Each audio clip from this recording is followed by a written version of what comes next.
With Lucky Land Slots, you can get lucky just about anywhere. Dearly beloved, we are gathered here today to... Has anyone seen the bride and groom? Sorry, we're here. We were getting lucky in the limo and we lost track of time. No, Lucky Land Casino, with cash prizes that add up quicker than a guest registry.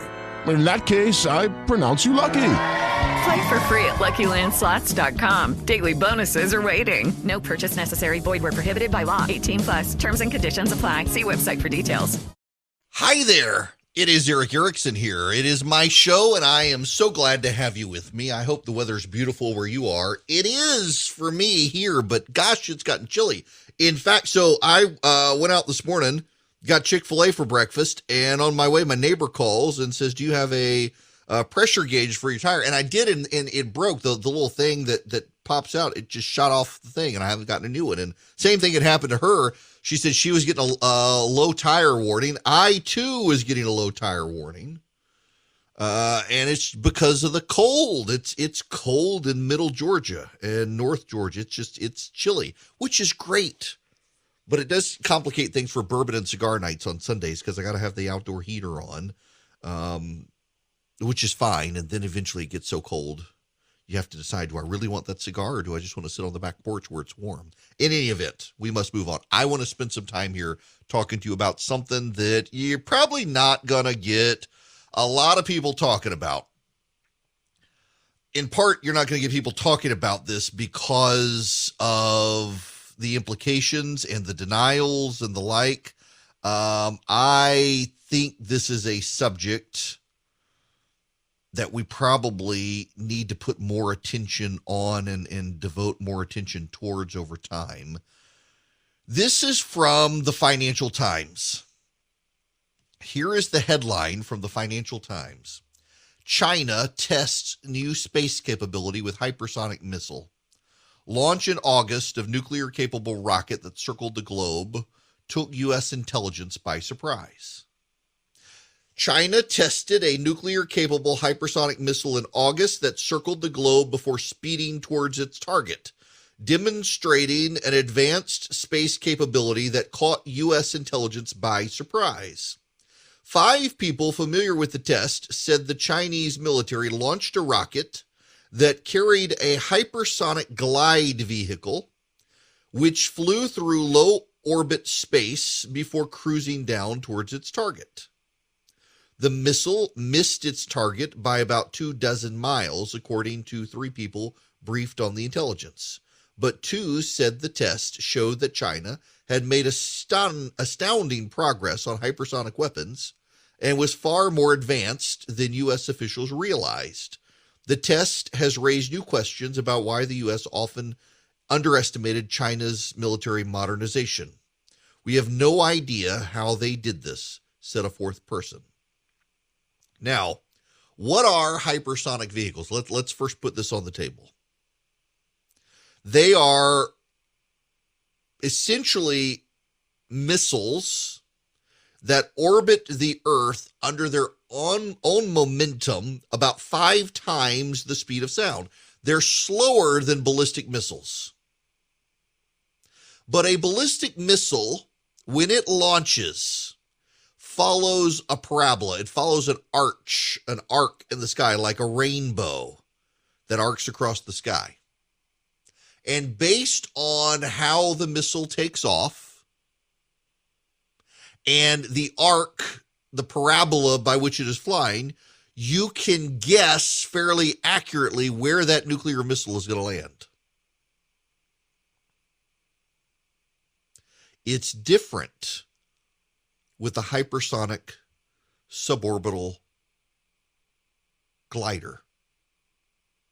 So the rockets, the nuclear warheads, are attached to a glider.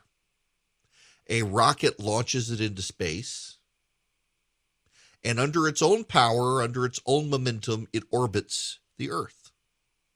Well, when it orbits the Earth and it's going in orbits around the Earth, it has lost now that parabola.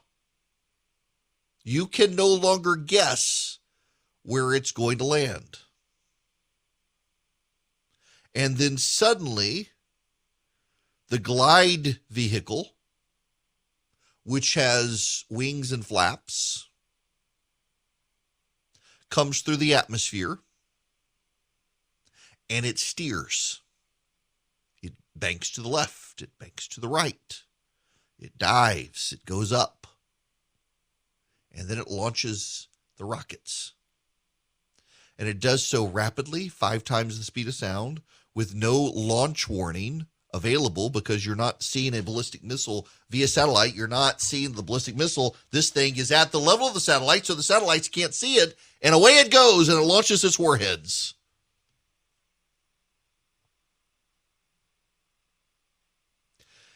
It helps them bypass missile defense systems. Now, I want to jump over to Klon Kitchen at the Dispatch, and I want you to read along with me here. The capabilities that China demonstrated in August are not unique. The United States, Russia, China, and other nations have been researching hypersonic missiles for quite some time. The U.S. has been pursuing these weapons since the early 2000s. The Pentagon will spend $4 billion on hypersonic R&D in 2022. In 2019, Russia deployed a regimen of hypersonic nuclear-capable missiles. American officials have known Beijing is pursuing hypersonics and putting real money into these efforts, but we didn't appreciate the progress they had made. The appeal of hypersonics is that they're more likely to overcome strategic missile defense systems and to hit their targets with very little warning. As I mentioned, nuclear-armed intercontinental ballistic missiles, ICBMs, actually fly faster than hypersonic missiles. ICBMs fly 15,000 miles per hour. Hypersonics fly 3,600 miles per hour. But ICBMs fly a parabolic trajectory. Makes it easy to predict and to intercept. Hypersonic glide vehicles, like the ones tested by China, are able to maneuver and change their flight path while going very, very fast. This makes them much more difficult to detect, to predict, and to intercept. Strap a thermonuclear warhead to one of these things and you got a problem. There's now reason to believe China may actually be leading the United States in the development of these weapons. While hypersonics are not the only way that China could deliver a nuclear warhead, they're a formidable threat in and of themselves, and a potent reminder that American military superiority is not inevitable. Now, this is the other important part of this that we need to spend a few moments on. A growing consensus believes Western efforts to encourage democratic reforms in China through greater economic engagement has failed. Even more, there's a broader recognition that China's civil-military fusion and coercive economic, social, and political policies are becoming a direct threat to American citizens and interests. There remains a great debate whether the United States should view China as an ascendant power seeking to displace us, or a peaking power already beginning its inevitable decline. Both views, though, argue China is a growing military threat for the next 5 to 20 years, either because it may believe itself to be militarily superior to the United States, or because it senses that its opportunity to expand its influence is narrowing, and it must therefore secure whatever advantage it can get now. It doesn't really matter for our purposes whether China sees itself growing or declining. You need to understand that. They're a danger to us, to our interests. Now we must revisit something. The little green men who keep visiting us. We don't know that they're little green men. The U.S. military claims the Air Force has caught on film objects of some kind.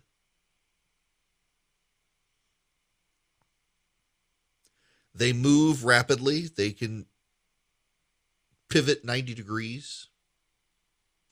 They can descend from the upper atmosphere to the ocean rapidly and ascend again. Some of the references of what has been observed do strike people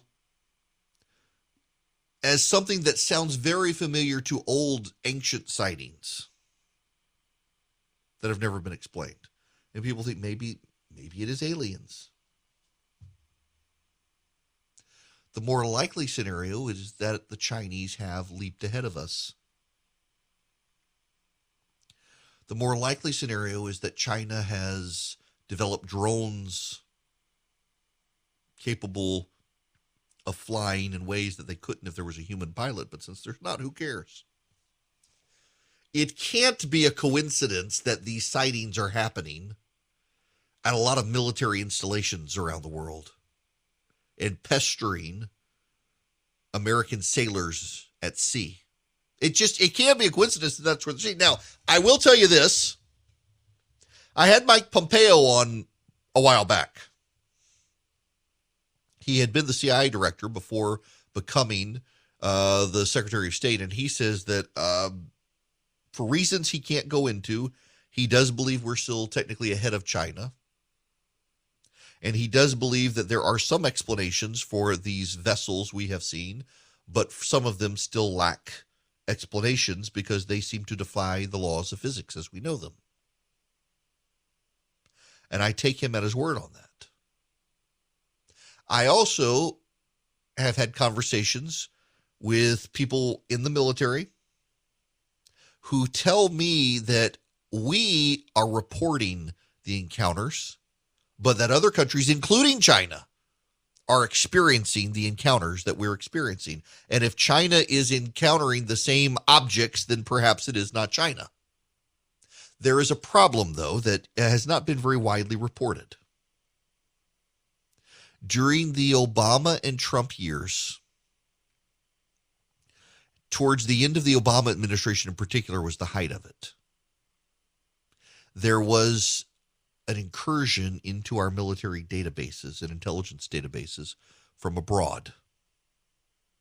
It appears to have been the Chinese and Iranians working in concert. Our spies around the world are being assassinated. That was the information hacked. They got into intelligence databases that were online and accessible behind firewalls that listed our spies abroad. There are various types of intelligence. Signal intelligence and human intelligence are the two most common. Signal intelligence, we eavesdrop on communications. Human intelligence, we actually have spies on the payroll.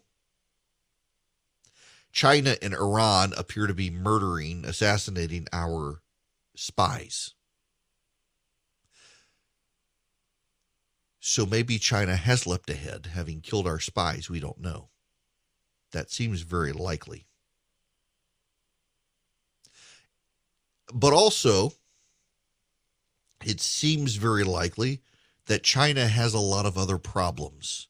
If anything, my working theory is that the reason Xi Jinping, the president of China, is doing what he's doing militarily has a lot to do with trying to distract the domestic problems of China, trying to distract the people of China have become deeply nationalistic in the last decade or so. The Communist Party there has worked and indoctrinated kids in schools to become deeply nationalistic.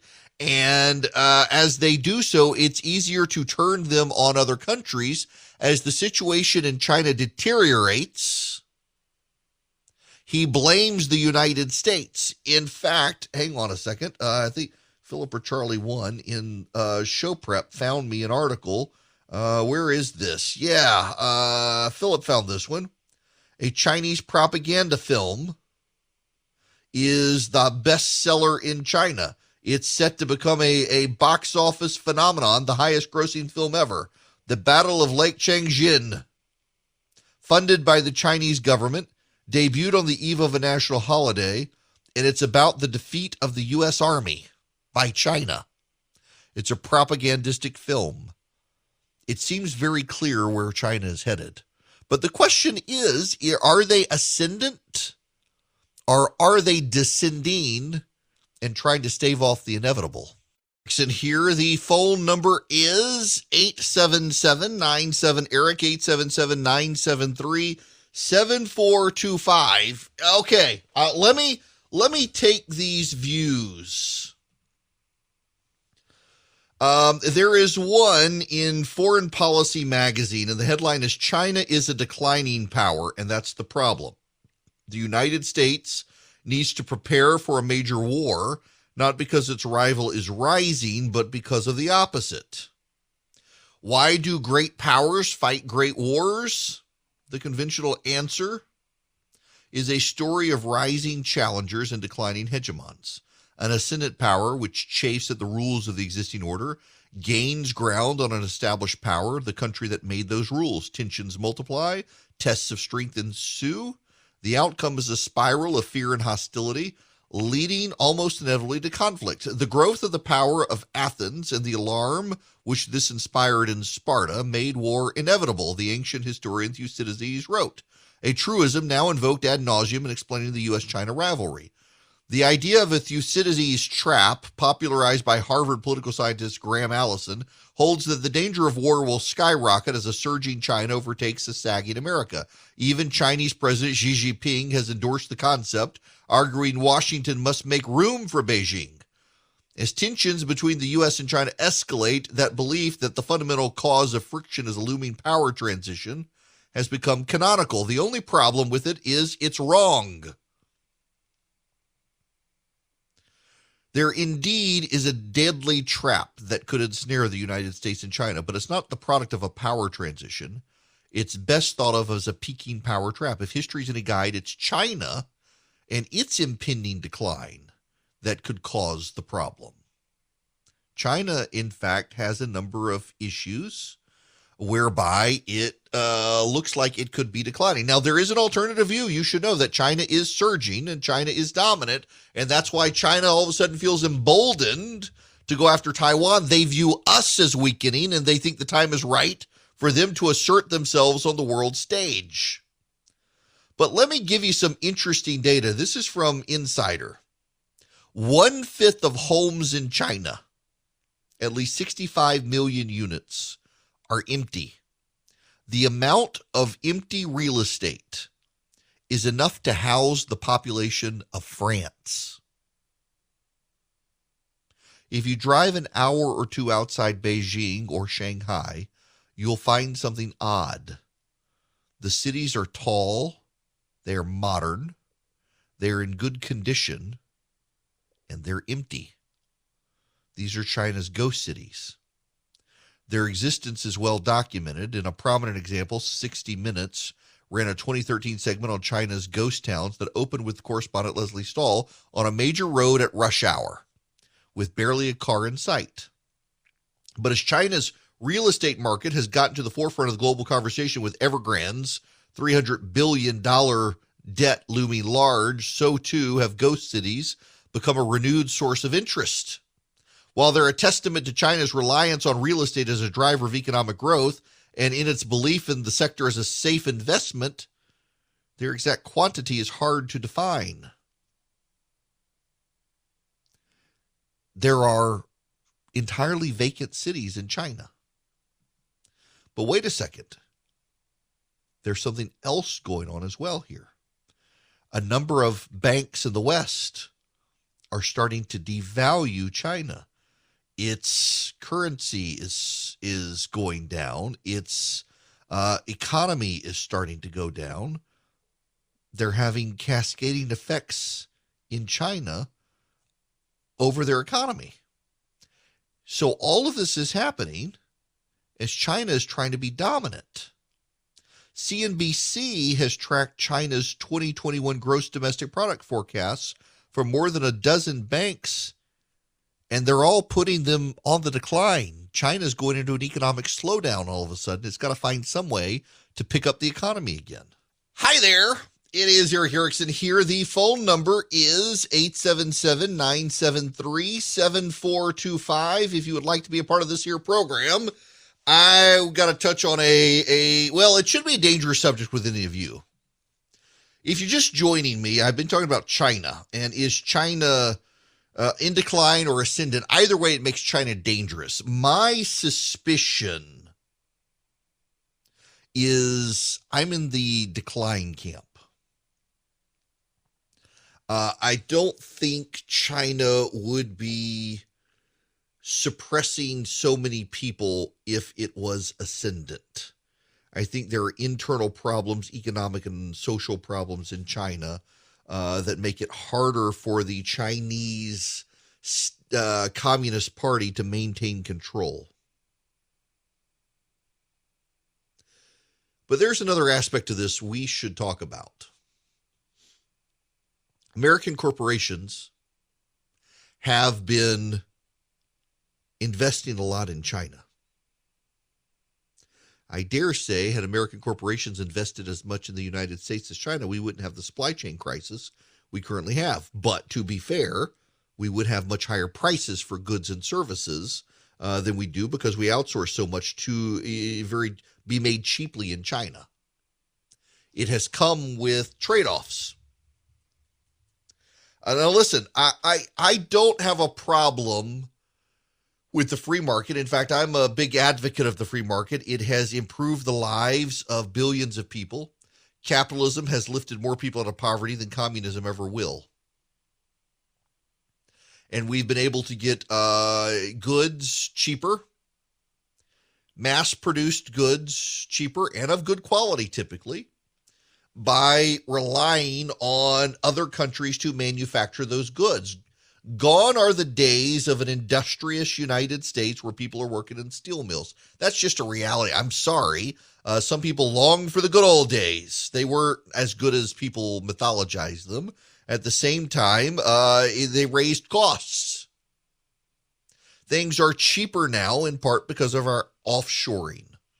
And I don't have a problem with that. I do have a problem, however, with this.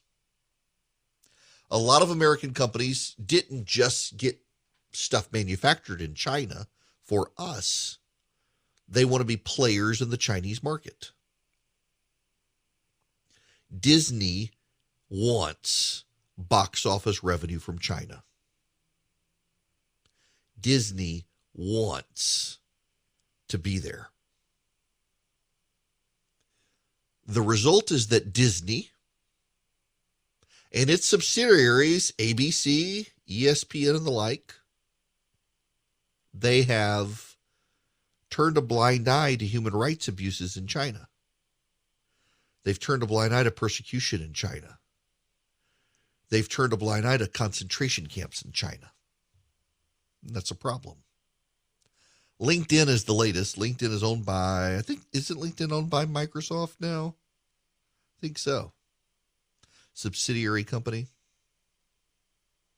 And LinkedIn was having to block reporters in China because LinkedIn wanted access to the Chinese market. And LinkedIn has finally decided to scrap its China plans because of that. Facebook is another good example of this.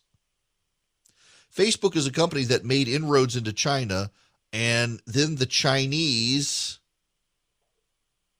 demanded access to Facebook's data and servers, and Facebook refused. So China threw Facebook out of China. They were allowed into Hong Kong because Hong Kong had a different governance system. But as the Chinese have now cracked down on Hong Kong, Facebook's having to leave Hong Kong because they're not willing to give China access to their servers where the Chinese could then use Facebook's algorithms to spy on their people and uncover the closet Christians and folks like that. Facebook had to bail. Apple is desperate to expand in China. Apple is a multi-trillion-dollar company at this point. And to keep making the money, because it's so big, if they want to keep growing, they've got to expand into China and India. In China, Apple has purged Quran and Bible apps from their app store because the Chinese government told them they had to. If you are in China using Apple products, you are forced to use servers that are housed in China where the Chinese communists can spy on people and have access to those servers.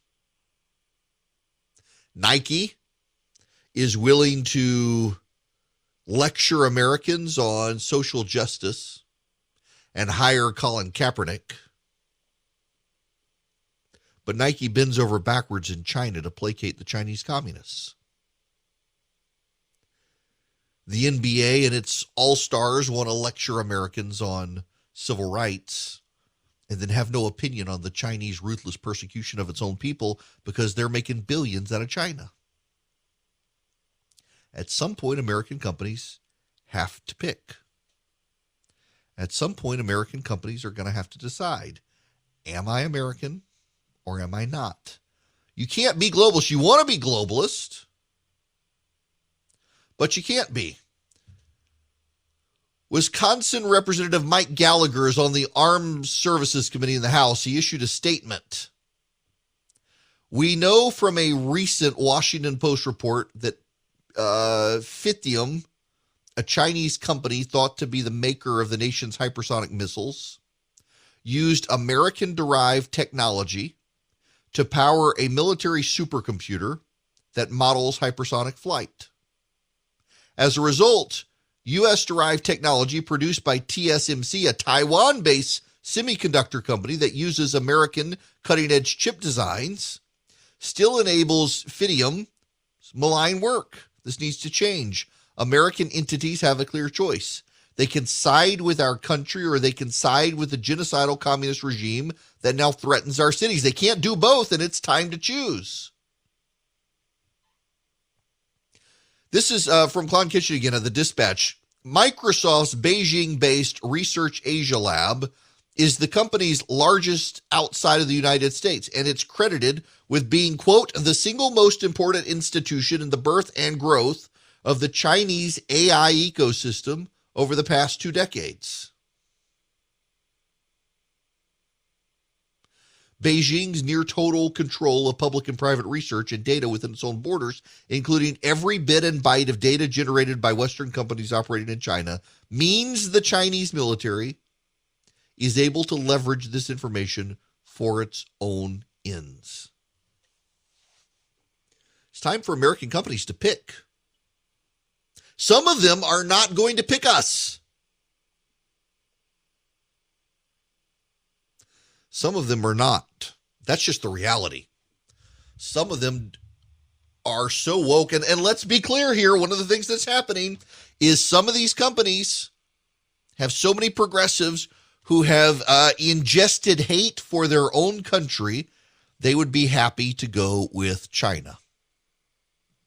But American companies got to pick a side at this point. This reminds me, Jen Psaki was asked about China and the hypersonic missile. Listen to this. Can you comment on reports that China tested a nuclear-capable hypersonic missile over the summer to the surprise of U.S. officials? Are these accurate, and do these raise concerns about China's nuclear capability? Well, I know Secretary Austin, I should say, was asked this question this morning and addressed it, but I'm not going to comment on the specific report. I can say and would echo what he said, which is generally speaking, we've made clear our concern about the military capabilities that the PRC continues to pursue. And we have been consistent in our approach with China. We welcome stiff competition, but do not want that competition to veer into conflict, and that is certainly what we convey privately as well. So Jen Psaki, the White House press secretary, says we welcome competition with China in the military. We just don't want it to turn into an armed conflict, but we welcome competition. And then there's the Secretary of, Energy, I guess, Secretary Granholm. Listen to this. You know, we've got a global problem, and China is a big contributor to that. We are too, but we don't have much moral authority to say you should be doing this if we're not taking action and deploying the technology that we need to deploy. On climate change, now our emissions have gone down year over year. China's have not really. Seems like we do have moral authority to say something. But when you've got a White House messaging team that says, we welcome the competition from China on a hypersonic missile capability, and a Secretary of Energy say, we don't really have any moral authority to talk to China about anything, you don't have good leadership on this issue. You also, by the way, have Joe Biden's son has business interests in China. It's amazing to me, what's his name? Schreckinger, he's a reporter for the Politico. He has started covering the Biden family business deals.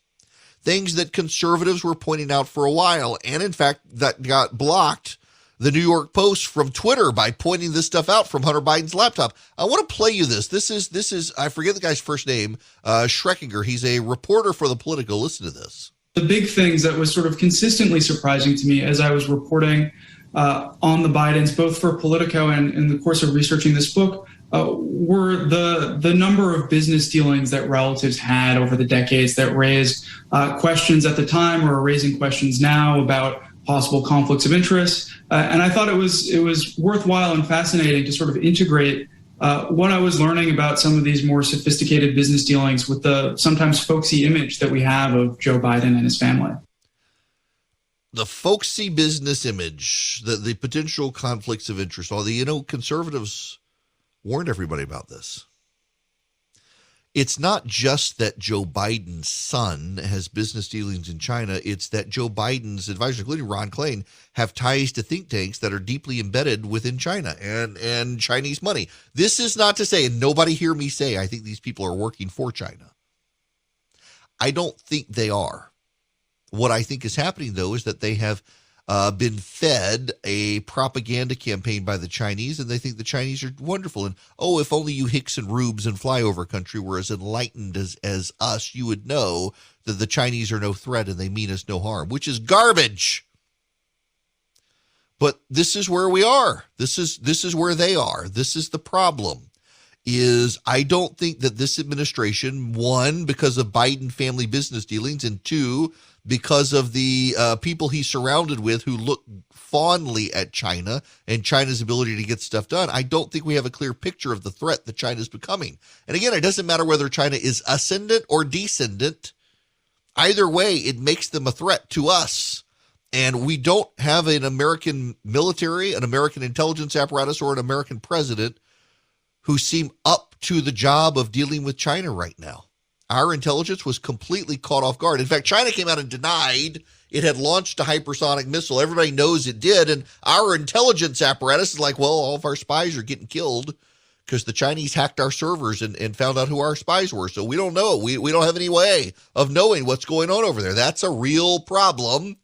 And it's one that no one seems to be taking seriously in Washington, D.C. or funding. The Democrats' proposed budget would barely increase the military budget over the next 10 years while increasing domestic spending about 15%. They are asleep at the wheel. They do not realize that China is a threat, or worse, and I actually think it's the worst case scenario. They think there's no way to stop China. They themselves have given up on America. And because they've given up on America, they're setting policy based on China's going to be dominant and we can't stop them. We can if we put our mind to it, but they don't want to. That's sad. I'll tell you what else is sad is some of you have not taken advantage of the great deal from Eden Pure with the Eden Pure Thunderstorm, the air purifier. This sucker works so well. And it's a small hold it in your hand air purifier. It's bigger than your hand, but you can hold it in your hand. It's very light, very portable. I've started taking them when I travel for rental cars and hotel rooms and the like. They not only get the dust out of the way, but they also can wipe out the odors. You got musty odors, you got cigarette odors, you got pet odors. It can wipe those odors out. It does a very good job. It also takes care of the mildew, the mold, the bacteria, the pollen, the dust that's floating around, and it's filterless. You don't even have to get a subscription to filters. You just wipe this thing out on occasion. And right now you can get 3 of them from Eden Pure. You go to EdenPureDeals.com. You click on my name, Eric Erickson, and you will see the Eden Pure Thunderstorm 3-pack. You can get 3 of these things. 3 and save $200 and get all 3 of them for less than $200, and you get free shipping. It's a great deal. EdenPureDeals.com, click on my name, get the Eden Pure Thunderstorm 3-pack, put it in your cart, check out, you'll see a discount box. You put in, Miracle of Miracles, you put this in, Eric 3, ERICK 3. No space. You use the number 3, not write out the word 3, Eric 3. You click apply, and you will save $200. You will get 3 of them for less than $200, and you'll get free shipping. Incredible deal. Clean the air. Get rid of those odors with the Eden Pure Thunderstorm. Hi there. It is Eric Erickson here. The phone number is 877-97-ERIC, except it's too late for you to call in now. My call screener's already fled the scene. It's okay. It's all right. We'll allow him to go away. Washington State has fired its football coach. LSU has fired Orgeron. So they did it. I think LSU rushed out and did it as quickly as they did. They're leaving him on until the end of the year, but it gets them at the top of the picking order for people who are interested in maybe perhaps becoming football coaches. You're going to have LSU. You're going to know immediately that there's an opportunity there, but that's not why the Washington State football team has fired their football coach. No. They fired him because he's not vaccinated. Not vaccinated. Is that not the craziest thing? Not vaccinated. So they fire the football coach. That's frustrating. And we're gonna see more of this. I gotta imagine, y'all. This gets to Terry McAuliffe and what's happening in Virginia. I think that the Democrats are in a real bubble. And they're surrounded by so many sycophants in the media who agree with them that they don't realize the backlash that's coming. And in so doing, they are provoking people to respond even more furiously next year in the midterm elections. Because if you've lost your job because Joe Biden has told you to get vaccinated or else, you're going to be furious. And that's not an issue that's going to fire other people up to go vote, unless the Democrats can try to turn this around on you and the GOP. You see, Democrats aren't going to have an agenda to run on next year. If they lose Virginia, they've lost all momentum for reconciliation. And even if they do pass it, they're not going to have a lot in it. It's going to be so dramatically different from what they originally promised. They're going to have to find a bad guy to run against, and they're going to try to make it Trump and the GOP. Now, remember in Georgia, in the January runoff after the November election, there was a 6-point swing in the suburbs of white voters back to the GOP when Trump was off the ballot. So I don't know that making it about Trump helps unless Trump himself interjects, and he's going to. Maybe they can capitalize on that. I just don't think they can. I think the voters are focused on supply chain shortages, the virus, the economy, inflation, and none of those things are Trump. They're all Biden. So what if the Biden administration tries to make the unvaccinated the bad guy? They're already been trying this. And I suspect we're going to see a renewed push to make the unvaccinated the bad guys. So that Joe Biden can say, hey, all these problems, they're not my fault. It's the unvaccinated people's fault. You already had the Assistant Secretary of the Treasury say the supply chain shortage will continue until everyone's vaccinated. They're trying to do that as a political strategy because it's all they've got, pitting Americans against Americans for 2022. Hello, it is Ryan, and we could all use an extra bright spot in our day, couldn't we? Just to make up for things like sitting in traffic, doing the dishes, counting your steps, all the mundane stuff. That is why I'm such a big fan of Chumba Casino. Chumba Casino has all your favorite social casino-style games that you can play for free anytime, anywhere with daily bonuses. That should brighten your day a little. Actually, a lot. So sign up now at ChumbaCasino.com. That's ChumbaCasino.com. No purchase necessary. VGW Group. Void where prohibited by law. See terms and conditions. 18+.